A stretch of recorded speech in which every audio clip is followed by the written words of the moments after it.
Hello students, how are you all? So today we are going to start the solution of exercise of chapter number 2 of class 10 science, that is acids, bases and salts.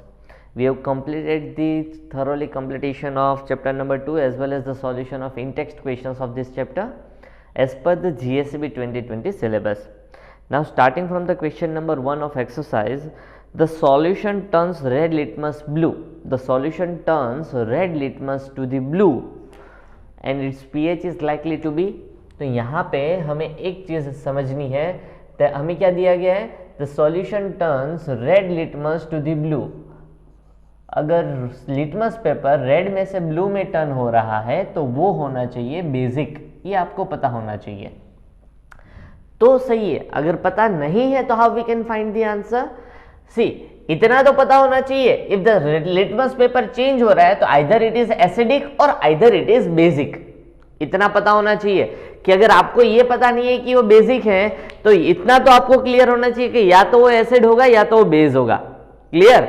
Now the solution, उसमें option क्या दिया गया है. The option a is 1, option b is 4, option c is 5 and option d is 10. तो ये सारे options देखो, all of them are less than 7. तो मतलब या तो ये एक ही चीज है, तो यहां पे ऑड वन आउट करोगे तो आपको आंसर क्या मिलेगा, ऑप्शन डी. क्या किया हमने, odd one out, because greater than 7 वाला बेसिक होता है. तो एक ही ऐसी चीज है लेस देन 7 कि अगर ये एसिडिक होता तो ये तीनों आंसर हो सकते थे. कि आपको ये पता नहीं है कि बेसिक है, चलो मान लेते कि ये एसिड होता है, तो ये तो तीनों आंसर होने चाहिए. तो तीनों तो हम टिक नहीं कर सकते, टिक तो कोई एक ही करना है. तो find the odd one out, तो आंसर नंबर डी मिल जाएगा. तो इस तरीके से भी अगर आपको याद नहीं है तो जज कर सकते हो, आप तुक्का लगा सकते हो, लेकिन हर बार तुक्का सही नहीं जाएगा. सो इट इज बेटर कि बहुत सिंपल है, red to blue litmus paper turn हो रहा है, then the solution is basic in nature. Now moving on to the question number 2, the solution reacts with the crushed egg cells to give a gas that turns lime water milky. The solution contains, यहां पे option है NaCl, option b है HCl, option c है, option c is LiCl, option d is KCl. यहां पे भी odd one out करो. ये एसिड है, आगे H नहीं है तो एसिड नहीं हो सकता, पीछे OH नहीं है तो बेस नहीं हो सकता. सो इट इज ए सॉल्ट. यहां पे देखो ये एसिड है, आगे H है तो एसिड होगा, HCl हाइड्रोक्लोरिक एसिड, तो ये एसिड है. नाउ दिस LiCl आगे H नहीं है, पीछे OH नहीं है, so it will B A salt.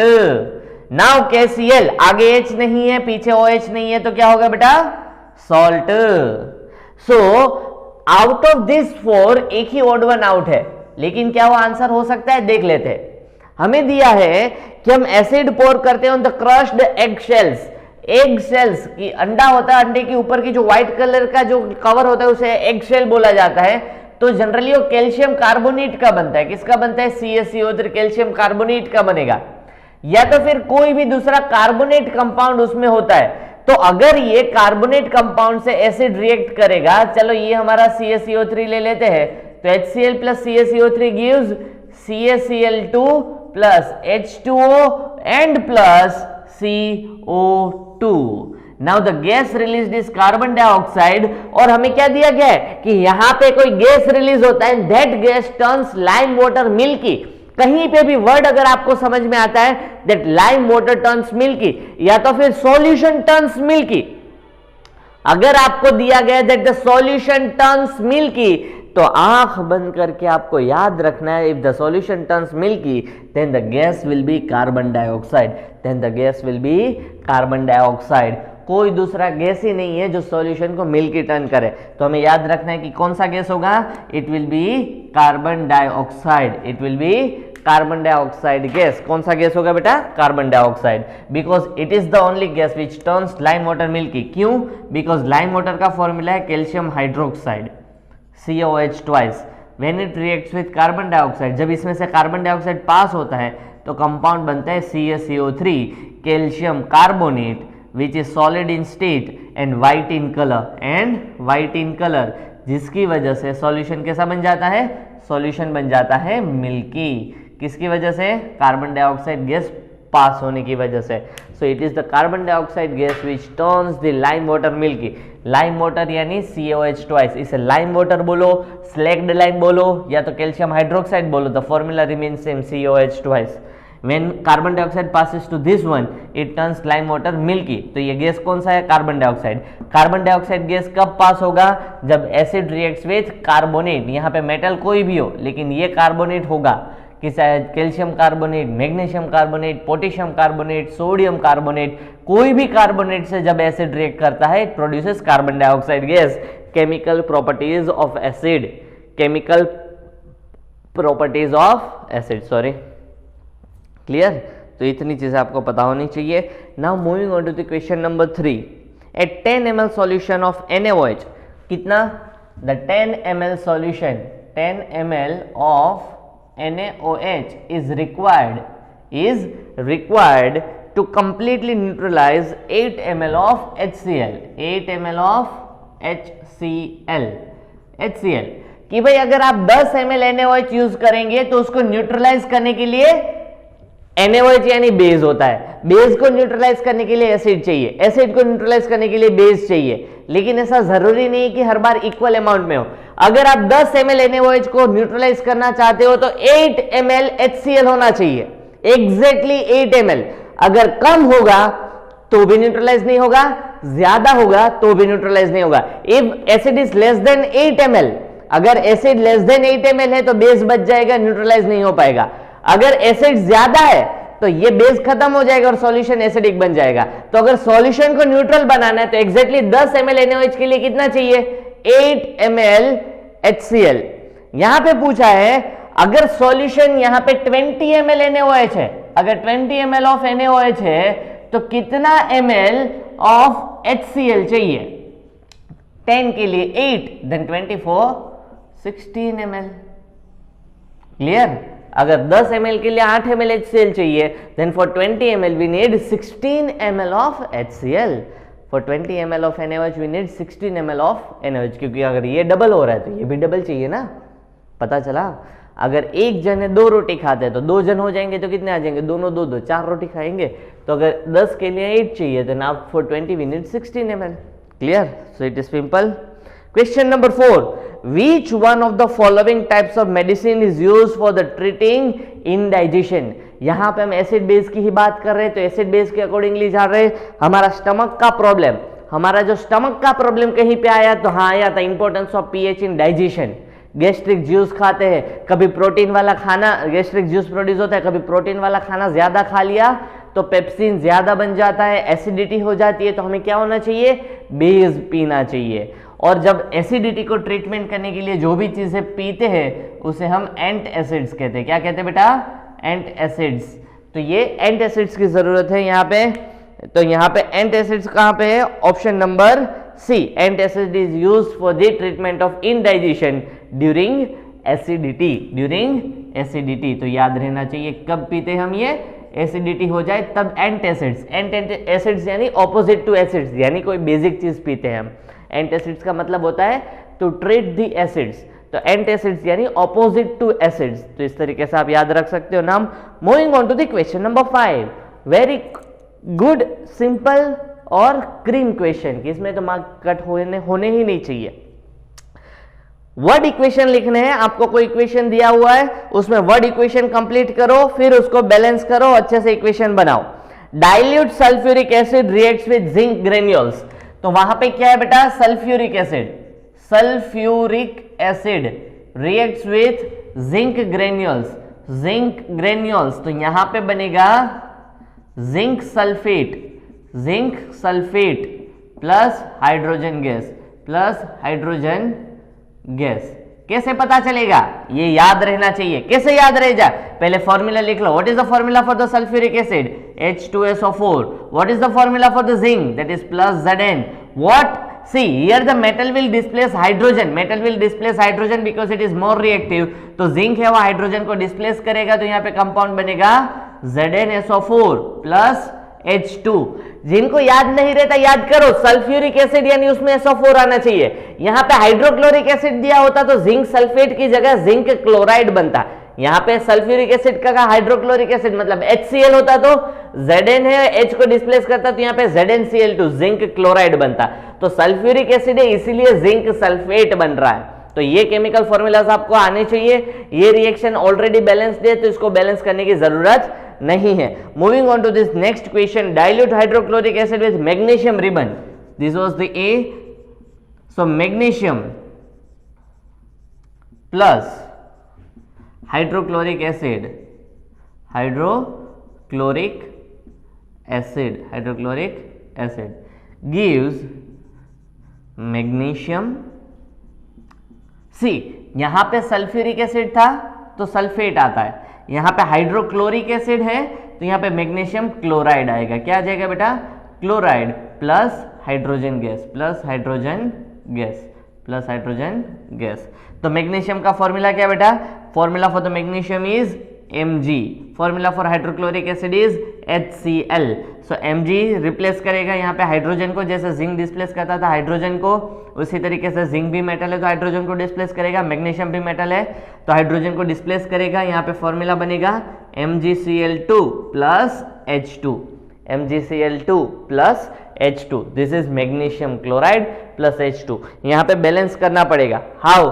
Magnesium 1 magnesium 1, hydrogen 1 hydrogen 2, तो यहाँ पे एक ही हाइड्रोजन है तो हम क्या करेंगे? हाइड्रोजन के आगे 2 लगाएंगे तो 2 हाइड्रोजन, तो क्लोरीन भी 2 हो गए, क्लोरीन भी 2। So now it is balanced, now it is balanced. लेकिन एक चीज हम यहाँ पे भूल रहे हैं। कौन सी चीज? कि हर बार इसके स्टेट्स हमें दिखाने पड़ते हैं। मेटल है तो सॉलिड, एसिड्स एंड सॉल्ट्स होते हैं तो हम एक्वियस लिखेंगे, और हाइड्रोजन है तो गैस। यहाँ पे भी मैग्नीशियम रिबन बोला है तो सॉलिड होगा, hydrochloric acid is aqueous, magnesium chloride is also aqueous, hydrogen gas it is gaseous. Clear? तो ये चीज हमें ध्यान में रखनी है। Now moving on to the reaction number C। What is C? Dilute sulfuric acid reacts with aluminium powder. Dilute sulfuric acid reacts with aluminium powder. तो यहां पे सल्फ्यूरिक एसिड प्लस एल्यूमिनियम क्या होगा? जल्दी से, सल्फ्यूरिक एसिड है तो क्या आता है बेटा? सल्फ्यूरिक एसिड है तो आता है सल्फेट। तो यहां पे क्या बनेगा? Aluminium sulphate, aluminium sulphate plus hydrogen gas, plus hydrogen gas. इसका रिएक्शन लिखना है तो बेटा reaction is H2SO4 plus aluminium का Al, एल्यूमिनियम सल्फेट का formula Al2SO4 whole thrice plus H2। इसको बैलेंस करो तो हम माने। तो यहां पे देखो हाइड्रोजन 2 है, हाइड्रोजन 2 है, SO4 कंबाइन गिनो, SO4 1 है, यहाँ पे टोटल 3 है तो मैं आगे यहाँ पे 3 लिख देता हूं। So there are total now there are 6 hydrogen, there are 6 hydrogen हो गए। तो यहाँ पे भी 2 हाइड्रोजन है तो 3 2 6 हाइड्रोजन कर दूंगा, 3 2 6 hydrogen, 3 2 6 hydrogen, 3 into SO4, 3 SO4, SO4 into 3 that is 3 SO4। Aluminium 1 aluminium 2 तो यहाँ पे आगे भी 2 लग दूंगा तो यहाँ पे क्या हो जाएगा? It is now the balanced chemical reaction. ये प्रैक्टिस होगी तो इतना जल्दी से होगा, प्रैक्टिस नहीं होगी तो नहीं होगा। So practice makes the man women perfect. तो प्रैक्टिस करो तो आप कर पाओगे। Now the fourth one, what is the fourth one? Read it out, जल्दी से करो। कौन सा है? Hydrochloric acid with iron, hydrochloric acid with iron. तो यहाँ पे क्या बनता है देखो जल्दी से, with iron filings. So hydrochloric acid with iron, H hydrochloric acid plus iron gives iron chloride plus hydrogen gas, hydrogen gas. So this is the D। So hydrochloric acid का formula HCl, iron Fe, compound बनेगा iron chloride FeCl3। Iron की valency 3 ली है हमने यहाँ पे, और यहाँ पे हाइड्रोजन गैस H2। तो इसको बैलेंस करना है तो देखो यहाँ पे क्लोरीन 1 है, यहाँ पे क्लोरीन 3 है, तो हम क्या करेंगे? पहले तो इसको 3 कर दो, उससे पहले अगर हम देखें तो हाइड्रोजन 3 हो गया, हाइड्रोजन 2 है, तो बैलेंस नहीं कर सकते। तो यहाँ पे मैं हाइड्रोजन को बढ़ाता हूँ, चलो 2 कर दिया, तो भी 4 नहीं हो रहे, लेकिन यहाँ पे मैं उससे ज्यादा बढ़ाता हूँ, दैट इज 6 कर देते, तो मतलब 3 करूंगा तो 3 2 6 हाइड्रोजन। तो यहाँ पे भी मुझे क्या करना पड़ेगा, 6 हाइड्रोजन, 6 हाइड्रोजन। क्लोरीन कितने हैं, क्लोरीन यहाँ पे 6 हो गए, तो यहाँ पे 3 क्लोरीन है, तो मैं कर दूंगा 2 3 6 chlorine, 2Fe। So this how you will balance the chemical reaction. Practice है इसलिए होता है बेटा, प्रैक्टिस नहीं करोगे तो आपसे बैलेंसिंग नहीं होगा। सो इट इज वाइट, वैसे तो सिंपली बैलेंसिंग था, उसमें कुछ डिफिकल्ट नहीं था, लेकिन आपका दिमाग दौड़ना चाहिए कि यहाँ पे 3 क्लोरीन है, तो यहाँ पे आगे आप हाइड्रोजन में 3 6 9 ऐसे ही लगा सकते हो, क्योंकि अगर आपने यहाँ पे 5HCl लिखा तो फिर FeCl3 को कैसे बैलेंस करोगे, यहाँ पे आगे 2 लिखोगे तो डायरेक्टली 6 क्लोरीन हो जाएगा, 3 लिखोगे तो 9 क्लोरीन, 4 लिखोगे तो 12 क्लोरीन हो जाएंगे, क्योंकि एक मॉलिक्यूल में 3 क्लोरीन है, अगर मॉलिक्यूल 2 हुए तो 6 क्लोरीन, इफ 3FeCl3 हुआ तो 9 क्लोरीन। तो यहाँ पे HCl का आगे का जो कोफिशिएंट है हमेशा 3 6 9 12 ऐसा ही होना चाहिए। तो 3 से बैलेंस नहीं हो रहा था तो फिर डायरेक्टली 6 लिखो, अगर 6 से नहीं हो रहा है तो 9 की ट्राई करो, 9 से नहीं हो रहा है तो 12 से ट्राई करो। क्लियर, कैसे पता चलता है, according to the number of chlorines present on the right hand side. Now moving on to the question number 6, यहाँ पे स्टेट्स इन लास्ट 2 में आपको लिखने हैं, सेम रिएक्शन से सेम चीज है, तो स्टेट में तो कोई चेंज होने वाला नहीं है। Moving on to the question number 6, compounds such as alcohol and glucose also contain hydrogen but are not categorized as acid. Describe an activity to prove it. ये हमने इन टेक्स्ट क्वेश्चंस में भी किया है कि when glucose and alcohol are added to water, they do not produce hydronium ion in the aqueous solution. तो ये hydronium ion नहीं बनाते, तो फिर इसे हम एसिड नहीं कह सकते, इसे हम एसिड नहीं कह सकते। तो इसमें एक्टिविटी में क्या करना है बेटा, एक वेसल ले लो, एक वेसल ले लो, उसमें वाटर में ऐड करो ग्लूकोज या तो फिर अल्कोहल, जिसका टेस्ट करना चाहते हो। उसमें हमने पहले से ही 2 इलेक्ट्रोड्स रखे, 2 इलेक्ट्रोड्स रख रहे हैं, और यहां पे हमने कनेक्ट किया है कोई एलईडी बल्ब को। किसको कनेक्ट किया बेटा, एलईडी बल्ब को। क्लियर, या तो फिर एलईडी बल्ब नहीं करना है तो साइड में पहले बैटरी लगाओ, क्योंकि बड़ा बल्ब लगाना है एलईडी की जगह, तो पहले एक बैटरी लगा दी हमने, और फिर जाके हम एक बल्ब कनेक्ट कर रहे हैं। क्या कनेक्ट कर रहे हैं बेटा, बल्ब। तो देखो क्या हुआ, क्या है, तो यहां पे हम अभी ऐड कर रहे हैं ग्लूकोज या तो फिर अल्कोहल, दोनों में से कोई भी एक चीज। अगर ये ऐड कर रहे हो तो इसमें हाइड्रोनियम आयन प्रोड्यूस नहीं हो रहे हैं, तो अगर हाइड्रोनियम आयन प्रोड्यूस नहीं हो रहे तो यहां पे करंट पास होगा नहीं, करंट फ्लो होगा नहीं, और करंट फ्लो ऑन नहीं होगा तो बल्ब कैसा रहेगा, ऑफ, बल्ब ऑन ही नहीं होगा। लेकिन अगर ग्लूकोज की जगह, अगर आप ग्लूकोज की जगह कोई दूसरा एसिड ऐड करोगे, फॉर एग्जांपल यहां पे आपने ऐड किया HCl या तो फिर H2SO4 सल्फ्यूरिक एसिड या तो हाइड्रोक्लोरिक एसिड, तो इसमें हाइड्रोनियम आयंस प्रोड्यूस होते हैं, इसमें प्रोड्यूस होंगे, इसीलिए यहां पे बल्ब कैसा होगा, बल्ब ऑन हो जाएगा। सो इट मींस यहां पे कह सकते हैं कि जब हाइड्रोनियम आयन प्रोड्यूस होते हैं तो वो एसिड होंगे। ग्लूकोज और अल्कोहल में उनके फॉर्मूलाज में हाइड्रोजन है। ग्लूकोज का फॉर्मूला क्या होता है, C6H12O6। अल्कोहल का फॉर्मूला भी क्या होता है, C2H6O। सपोज ये वाला ले लो, चलो C2H6O। तो यहां पे भी हाइड्रोजन है, यहां पे भी हाइड्रोजन है, but they do not produce hydronium ion, they do not produce hydronium ion, and if any solution do not produce hydronium ion then it is not a acid. Arrhenius acid का definition मैंने लिखवाया था, the compound should also have hydrogen in its formula and should produce hydronium ion in its aqueous solution. अगर वो aqueous solution में hydronium ion produce नहीं करते then they are not acid, so they are not producing hydronium ion. अगर hydronium ion produce करते तो bulb on हो जाता, क्योंकि बैटरी तो है, सर्किट कंप्लीट करनी है। ये वाटर में से करंट पास क्यों नहीं हो रहा है, क्योंकि इसमें कोई आयंस प्रेजेंट नहीं है। क्लियर, सॉल्यूशन में कोई आयंस प्रेजेंट नहीं हो, अगर आयंस प्रेजेंट होते तो बल्ब ऑन होता। So if the bulb is not on it means the ions are not produced, and if the ions are not produced in the aqueous solution then they are not acid. Clear, now moving on to the question number 7, Why does distilled water not conduct electricity whereas rain water does? Distilled water का मतलब होता है इसमें सिर्फ H2O होना. क्या होना बेटा? H2O. तो मतलब यहाँ पे भी कोई आयंस प्रेजेंट नहीं है. And if the ions are not present in it, then it cannot conduct electricity. कहीं पे भी आयंस प्रेजेंट होने चाहिए. आयंस यानी पॉजिटिव एंड नेगेटिव चार्जेस.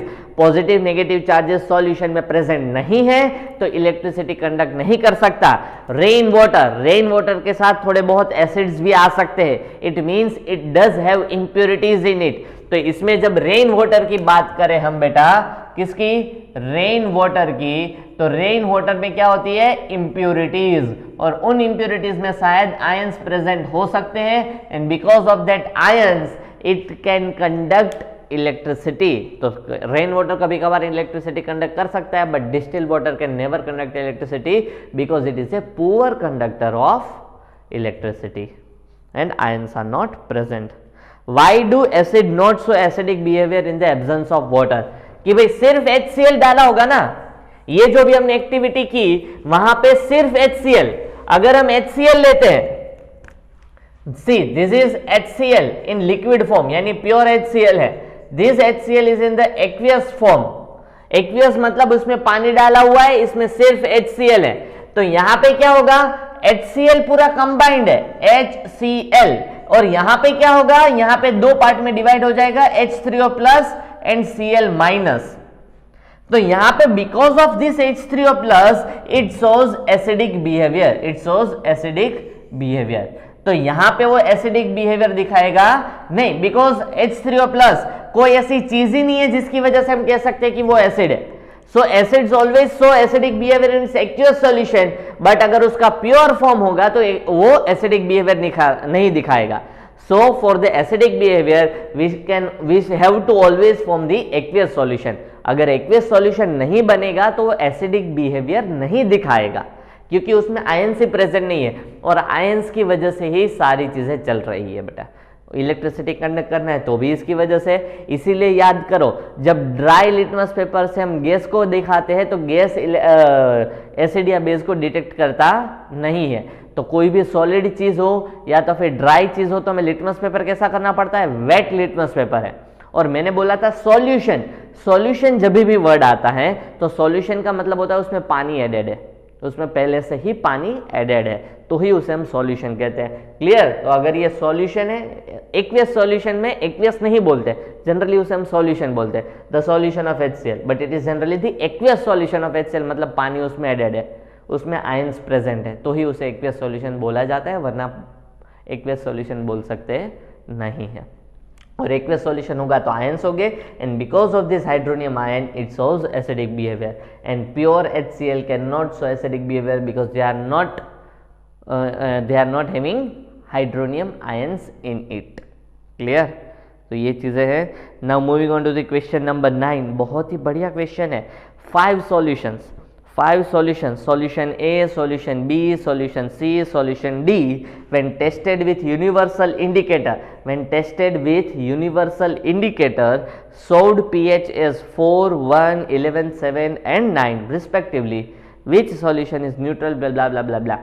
ये मैं यहाँ पे पढ़ रहा हूँ. अगर आपको समझ में नहीं आता उतना जल्दी 2-3 बार पढ़ना पड़ रहा है आपको, तो आपको टेक्स्ट बुक ओपन रखनी है, वहाँ पे क्वेश्चंस ओपन रखो. एक्सरसाइज के क्वेश्चंस भी हम सॉल्व कर रहे हैं, तो चैप्टर नंबर 2 की एक्सरसाइज ओपन करो and in that open the question number 9. 2 बार, 3 बार, 50 बार, जितनी बार क्वेश्चन समझ में नहीं आता है उतनी बार उसे पढ़ो. अगर आप क्वेश्चन समझ लोगे तो आंसर्स तो बहुत ही सिंपली आपको समझ में आ जाएगा, because we are quite clear with the concepts of acid, base and pH value. Clear? तो pH तो हमारा बहुत ही आसान टॉपिक है. 7 से कम होता है तो एसिड, 7 से ज्यादा होता है तो base. Now we have 5 solutions. The solution A, solution B, solution C, solution D and solution E. Solution A, B, C, D and E. A is having the pH of 4, B is having the pH of 1, C is having the pH of 11, D is having the pH of 7 and E is having the pH of 9. चलो, very good. Now हमें first answer हमें देना है the first option A कि कौन सा इसमें से न्यूट्रल है. न्यूट्रल यानी कितनी पीएच होनी चाहिए? 7। तो इसमें से किसी का 7 है, ये तो less than 7 acid, less than 7 acid, greater than 7 base, exactly 7। तो न्यूट्रल कौन सा है? Solution D. Now second one, which is strongly alkaline. Strongly alkaline, alkaline का मतलब क्या होता है भाई? अल्कलाइन का मतलब होता है बेसिक। याद रहना चाहिए कि अल्कलाइन अगर कहीं पे भी वर्ड आ रहा है तो अल्कलाइन मतलब क्या होता है? Basic solution. क्या होता है बेटा? Basic solution. हमेशा सॉल्यूशन के लिए अल्कलाइन वर्ड यूज करता है। अगर अल्कली के कहीं पे भी वर्ड यूज आता है तो उसका भी मतलब बेसिक ही होता है, अल्कली। क्लियर? तो अल्कलाइन बोले, अल्कली सॉल्यूशन बोले या बेसिक सॉल्यूशन बोले, one and the same thing. तो यहां पे बेस, चलो तो डी वाला तो एक खत्म हो गया। Now we have less than 7 acid, less than 7 acid.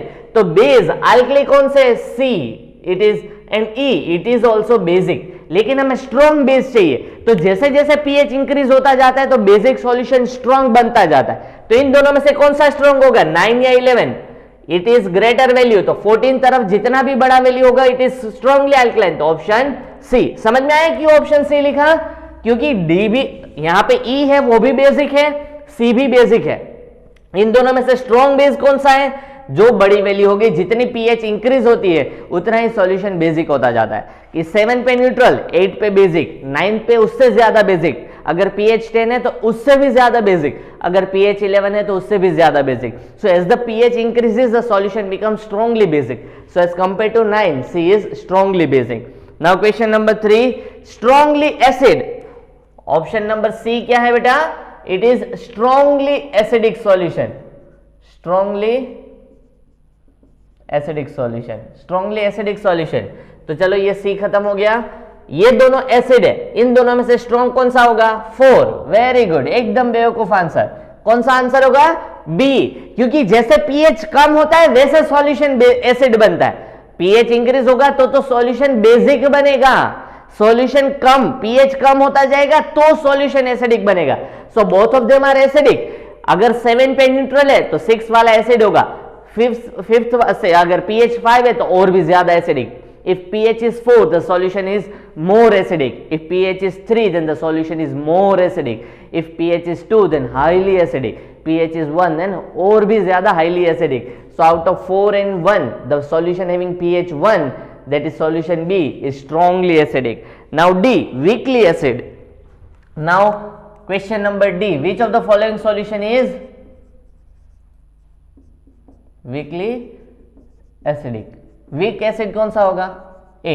And question number D is weakly basic. तो वीक बेस कौन सा है? Option number A. तो बहुत ही सिंपल, लेकिन पूछा जाने लायक क्वेश्चन है। तो ये क्वेश्चंस वो आप पूछा भी जा सकता है बेटा, तो ध्यान रखें। Moving on to the question number 10, equal lengths of magnesium ribbons are taken in test tube A and test tube B. एक टेस्ट ट्यूब ए है, दूसरा टेस्ट ट्यूब बी है। Hydrochloric acid is added to the test tube A and acetic acid is added to the test tube B. In which test tube will the fizzing occur more vigorously and why? देखो यहां पे हमारे पास दो test tube है, एक है test tube ए और दूसरा है टेस्ट ट्यूब बी। दोनों में मैग्नीशियम रिबन लेते हैं, यानी मैग्नीशियम लिया। एक में हमने HCl ऐड किया, तो यहां पे रिएक्शन क्या होगा?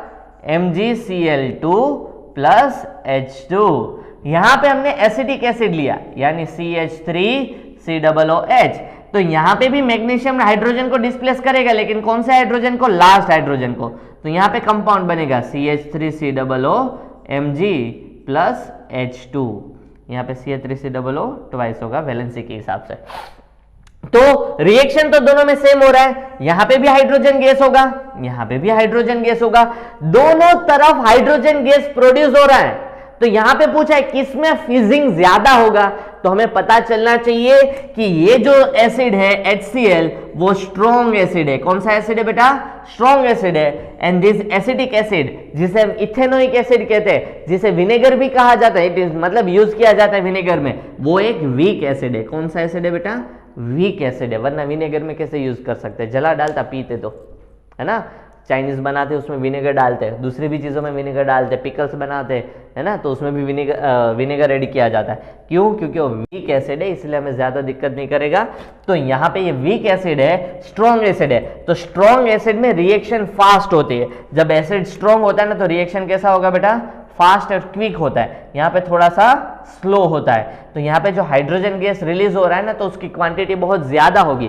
यहाँ पे भी हाइड्रोजन गैस रिलीज होगा but slowly slowly slowly slowly, धीरे धीरे धीरे धीरे।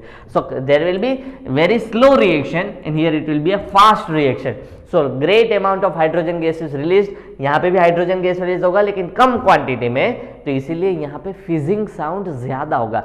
फिजिंग मतलब वो ज्यादा गैस रिलीज होगा तो फिज ज्यादा होगा। क्लियर? एपी फिज पीते हो ना तो उसमें गैस निकलते है, इसलिए उसे फिज बोलते हैं। तो इसमें ज्यादा गैस रिलीज होगा, इसमें कम गैस रिलीज होगा। Why? Because it is a strong acid and this one is a weak acid. तो वहां पे स्पीड ज्यादा होगी, यहाँ पे स्पीड कम होगी। Question number 11, fresh milk has a pH of 6। Milk का pH 6 होता है। How do you think the pH will change as it turns into the curd? Explain your answer. देखो अभी हमें क्वेश्चन में दिया गया है दैट मिल्क का pH कितना है? 6। अगर वो कर्ड बनता है so what will be the change in pH? अगर वो कर्ड बनता है, दही बन जाता है, तो उसमें चेंज इन pH क्या होगा? कैसा चेंज होगा? इंक्रीज होगा, डिक्रीज होगा? देख लेते हैं। मिल्क का pH 6 है, मिल्क को टेस्ट करो। काफी लोगों को पसंद नहीं है लेकिन टेस्ट करो थोड़ा सा। खट्टा लगेगा मिल्क? नहीं लगेगा। मिल्क खट्टा नहीं लगेगा, मतलब उसमें एसिड है लेकिन बहुत कम है, इसीलिए उसका pH near to 7 that is 6 है। अगर वो दही बनता है, दही टेस्ट करो, खट्टा लगेगा? हाँ या ना? यस, ऑब्वियसली लगेगा। दूध से तो ज्यादा ही खट्टा होता है ना दही, उसी में से छाछ बनती है तो खट्टी ही होती है। सो द सोर test increases, the soreness increases. तो सोर यानी खट्टा बनता है। तो क्यों खट्टा बनता है? क्योंकि उसका pH है वो डिक्रीज हो रहा है। क्यों? क्योंकि वो हाईली एसिडिक बनता जा रहा है, क्योंकि उसमें जो एसिड है, एसिड की क्वांटिटी इंक्रीज होती जाती है। मैंने आपको बोला था मिल्क में कौन सा एसिड होता है, दही में कौन सा एसिड होता है, वो एसिड का नाम है लैक्टिक एसिड। कौन सा एसिड होता है बेटा? Lactic acid. तो मिल्क में भी लैक्टिक एसिड होता है, कर्ड में भी लैक्टिक एसिड होता है, लेकिन मिल्क में थोड़ा कम होता है, कर्ड में थोड़ा ज्यादा होता है, इसीलिए तो ये सोर बनता है। दही थोड़ा खट्टा होता है, क्यों? बिकॉज उसमें लैक्टिक एसिड बढ़ता जा रहा है। सो अगर एसिड इंक्रीज हो रहा है तो pH क्या होगा? डिक्रीज होगा। जितना कम pH होगा उतना ही ज्यादा एसिड होगा। So now moving on to the question number 12, a milkman adds very small amount of baking soda to the fresh milk. Milkman adds a very small amount of baking soda to the fresh milk. कि fresh milk होता है ना, clear, उसमें थोड़ा सा baking soda add कर रहे हैं, लेकिन हम यहां तक ही रखते हैं। द नेक्स्ट क्वेश्चन हम कर रहे हैं फ्रॉम द नेक्स्ट लेक्चर, क्योंकि वो बड़ा ना बन जाए। इतना लिख लो, कंप्लीट कर लो। Thank you very much.